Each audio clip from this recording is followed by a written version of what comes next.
अस्सलाम वालेकुम जी फ्रेंड्स। आज का जो हमारा टॉपिक है वो है रिफ्रैक्शन मैट्रिक्स। आज का हमारा टॉपिक है, ये लेक्चर नंबर 9 है। चूँकि हमने एक सीरीज स्टार्ट की हुई है ऑप्टिक्स की बीएस लेवल की, तो देखिए इसमें हमने इन इन तमाम टॉपिक्स पर पिछली वीडियोस में बात कर ली हुई है। ओके, ये देख ले।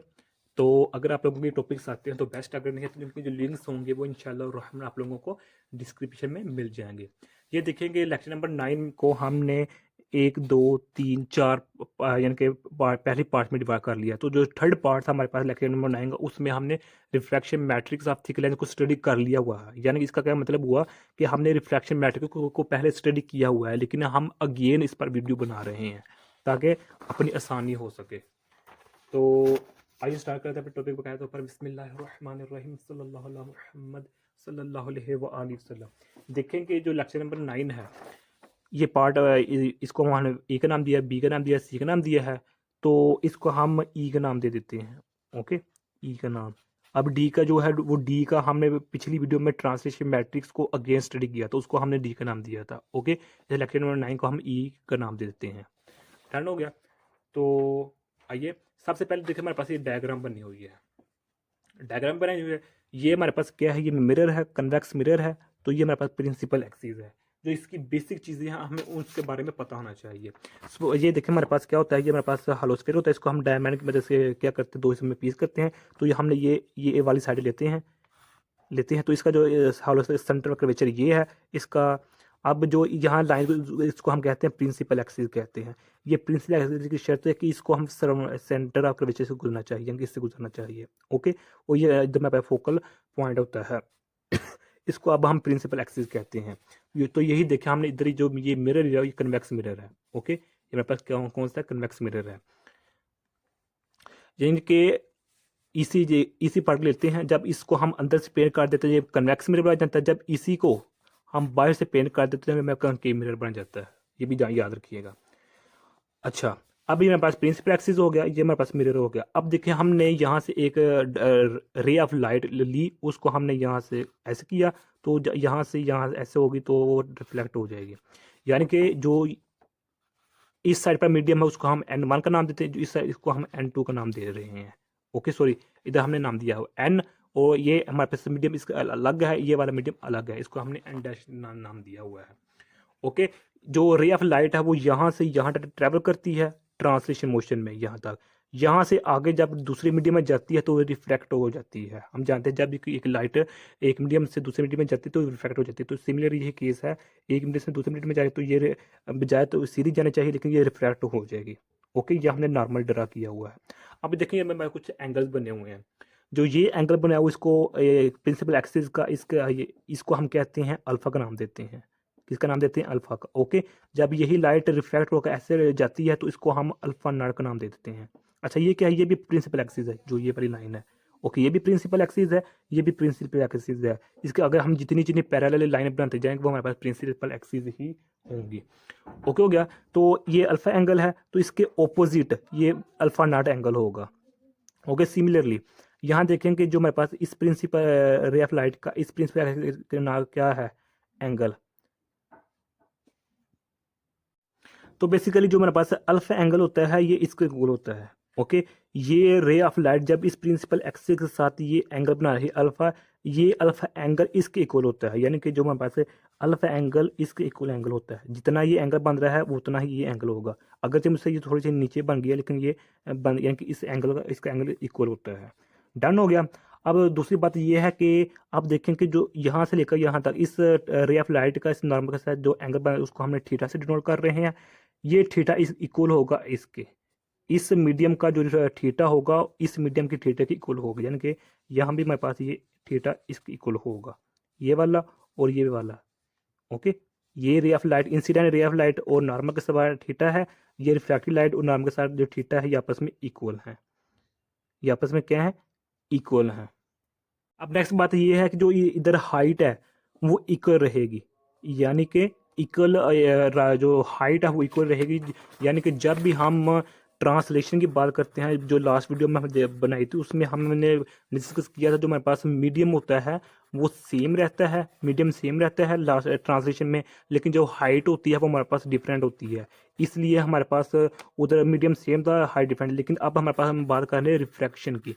रिफ्रैक्शन में हमारे पास मीडियम क्या होता है, मीडियम हमारे पास चेंज हो जाता है, यानी कि डिफरेंट होता है, जबकि जो हाइट होती है वो सेम होती है। इसलिए हम y1 को y के इक्वल कह सकते हैं। ये देखिए जिस तरह हमने ये कहा हुआ है। ओके, और उससे नेक्स्ट बात ये है कि इधर हमारे पास ये बन रहा है फाई एंगल बन रहा है, ये एंगल फाई इसके इक्वल होगा। हम जानते हैं कि ये इसके ऑपोजिट इक्वल होता है। तो अब ये डायग्राम हमें कंप्लीट हो चुकी है। आप देखें इधर हमारे पास जो ये इक्वेशन बनी हुई है। ओके, सबसे पहले फर्स्ट पॉइंट देखें कि जो हमारे पास अल्फा डैश किसकी इक्वल है, एंगल थीटा नेगेटिव फाइव की इक्वल है। अब ये कैसे आया हुआ देखें, डायग्राम देखें कि जो हमारे पास देखिए जो हमारे पास ये है, देखें जो ये एंगल है यहाँ से लेकर वो क्या है, थीटा डैश है, वो किसकी इक्वल है, प्लस इसकी इक्वल है, यानी कि जो हमारे पास ये एंगल है किसकी इक्वल है, ये इसकी इक्वल है, प्लस ये इसकी इक्वल है। ओके, तो यहाँ से हमने किसकी वैल्यू निकाल ली है, इसकी अल्फा नॉट की वैल्यू निकाली, तो हमारे पास ये आ गया। ओके, तो अब इसको हम इस तरह लिख सकते हैं। अब यहाँ ये तो वैसे का वैसे नेगेटिव, वैसे का वैसे ही है, तो ये देखें फाइव की जगह हमें वाई ओवर आर लिखा है। अब इसका मतलब देखें जो हमारे पास फाइव है, किधर है हमारे पास फाइव, ये फाइव है, ये फाइव क्या है, ये किसकी इक्वल बन रहा है, देखें कि जो हमारे पास जो वाई एक्सिस है वो हमारे पास क्या है, वाई एक्सिस हमारे पास क्या है, वाई है, ये वाला वाई है। जबकि जो हो हमारे पास एक्स एक्सिस है वो क्या है, हमारे पास आर है, यानी कि यहाँ से लेकर यहाँ का जो डिस्टेंस है वो हमारे पास रेडियस ऑफ कर्वेचर होता है, वो आर होता है। यानी कि जो ये अल्फाई है ये किसकी इक्वल होता है, इसकी इक्वल होता है। तो हम यहाँ से देखें क्या बना रहे हैं, इधर हमारे पास क्या बना, इसका 90 एंगल, तो ये सामने वाला क्या है, ये सामने वाला हाइपोटेन्यूस है, ये रेडियस बेस है आर, और ये हमारे पास वाई है।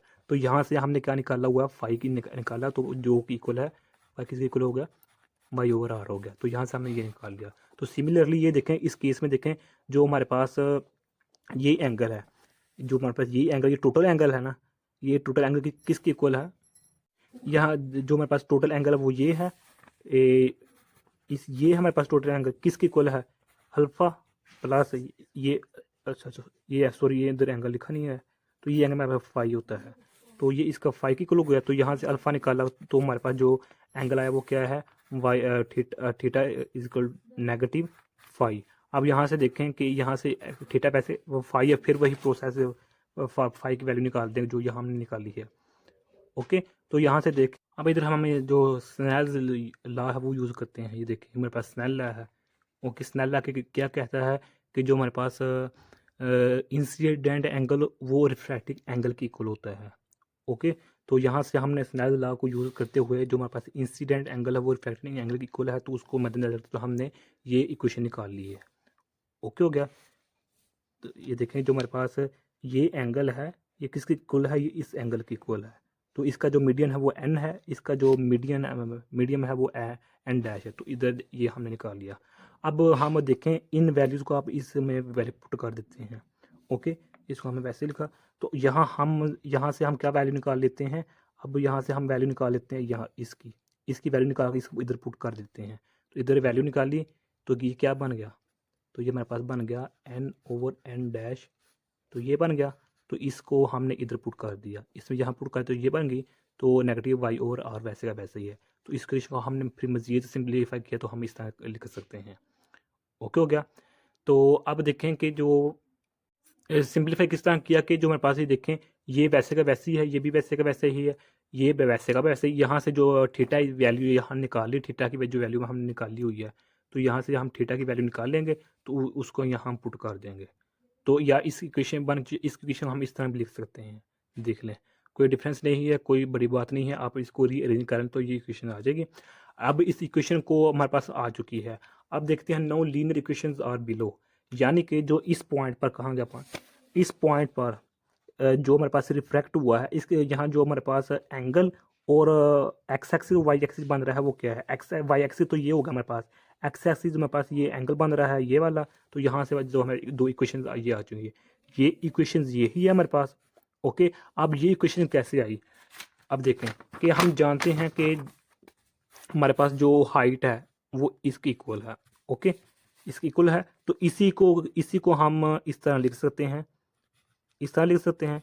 तो अब ये वाई डैश इधर ही रहने दिया, तो इसको हम इस तरह प्लस इधर 0 डालकर इसके साथ एंगल लगा सकते हैं। ओके, इसका इक्वेशन का ये इक्वेशन इसके लोकल है, ये 0 इसके 0 हो जाएगा, तो इसके लिए कोई फर्क नहीं पड़ेगा।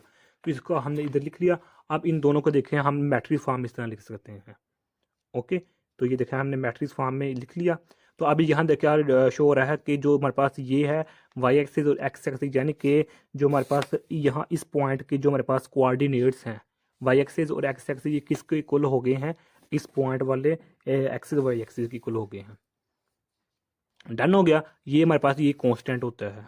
ओके, यानी इस इक्वेशन को हम, जो हमारे पास ये इक्वेशन है, इस इक्वेशन को हम इस तरह भी लिख सकते हैं, Y dash over alpha dash is equal to M, इसको वाई ओवर वाई अल्फा, यानी कि ये इसको हमने इसके इक्वल कर दिया है। ओके, ये हमारे पास कांस्टेंट होता है ये वाली चीज़। तो यही आज का हमारे तरह सा टॉपिक था।